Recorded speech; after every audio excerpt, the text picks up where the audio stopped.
Shalom, kembali lagi dengan saya. Saudara-saudara baru saja menyaksikan video viral atau video kompilasi berbagai peristiwa perceraian dan perselingkuhan yang kita temukan di berbagai media sosial, bahkan mungkin yang lagi viral di lingkungan kita. Nah, saudara-saudara, para penonton dimanapun berada, perselingkuhan sepertinya tidak pernah berhenti dibicarakan dari waktu ke waktu di antara masyarakat Indonesia, bahkan di antara masyarakat kita di Kabupaten Sika. Perselingkuhan yang seringkali berujung pada perceraian disebut-sebut karena adanya orang ketiga. Bahkan masyarakat mengenal istilah dengan pelakor atau perebut laki orang. Istilah yang ditunjukkan kepada perempuan menjadi pasangan selingkuh dari suami dalam suatu hubungan perkawinan. Saat ini banyak keluarga Kristen, mereka tidak sadar dengan aturan agamanya, aturan ajaran agama masing-masing. Mereka juga tidak sadar dengan aturan tentang hukum negara berkaitan dengan perceraian dan perselingkuhan. Maka mereka akan mengambil aturannya sendiri, yaitu aturan kebebasan, semaunya saja, padahal sudah mempunyai pasangan. Aturan tersebut sudah jelas-jelas bertentangan dengan hukum Allah yang telah merubah manusia yang tidak mempunyai akhlak yang mulia lagi. Mereka akan melakukan apa saja demi terpuaskan nafsu dunianya. Mereka akan meninggalkan ajaran agama atau janji sucinya di hadapan Allah. Hal ini yang menjadi manusia penuh dengan kehinaan di dunia ini.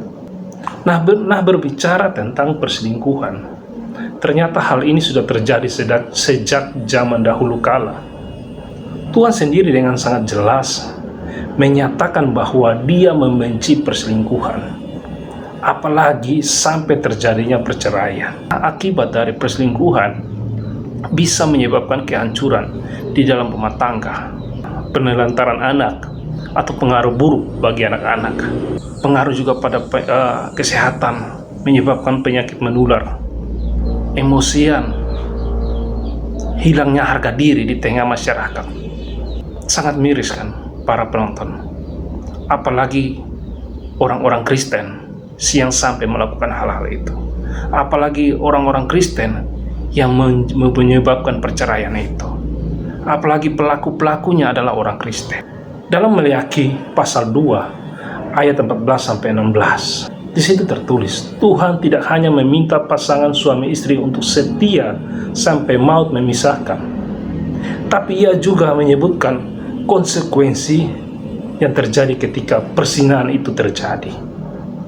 Itu juga tercatat dalam Amsal pasal 6 ayat 29, ayat 32 dan ayat 33. Ingatlah bahwa perzinahan orang yang berselingkuh akan dihakimi oleh Allah.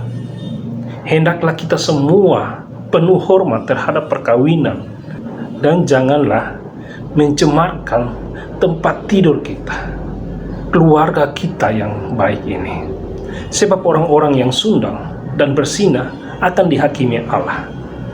Itu terdapat dalam Ibrani pasal 3 ayat 4. Dan pihak yang dikhianati harus memahami bahwa Allah yang akan membalas semua perbuatan yang dilakukan oleh perzina ini.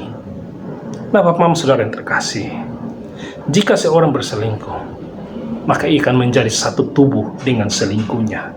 Itu dalam 1 Korintus pasal 6 ayat 16. Ia mengatakan dengan jelas, atau tidak tahukah kamu bahwa siapa yang mengikatkan dirinya pada perempuan cabul menjadi satu tubuh dengan dia? Sebab demikianlah kata Nas, keduanya akan menjadi satu daging. Dengan kata lain, dia akan membawa roh perzina itu masuk ke dalam rumah tangganya. Dia pun akan membawa kutuk perzinahan itu ke dalam rumah tangganya. Saudara-saudari yang menonton video ini, mari ingatlah bahwa Allah membenci perceraian. Jadi lebih baik jika permasalahan ada dalam pernikahan, coba diselesaikan dengan baik-baik, karena pasti akan berdampak kemana-mana, terutama kepada anak-anak. Mari menjaga janji suci di hadapan Allah, menjaga keluarga kita dengan baik, menjadi keluarga Kristen dengan baik, membawa damai Kristen di dalam rumah tangga kita masing-masing. Kiranya renungan singkat hari ini boleh menguatkan keluarga-keluarga Kristen dimanapun berada, sehingga terhindar dari perselingkuhan dan perceraian.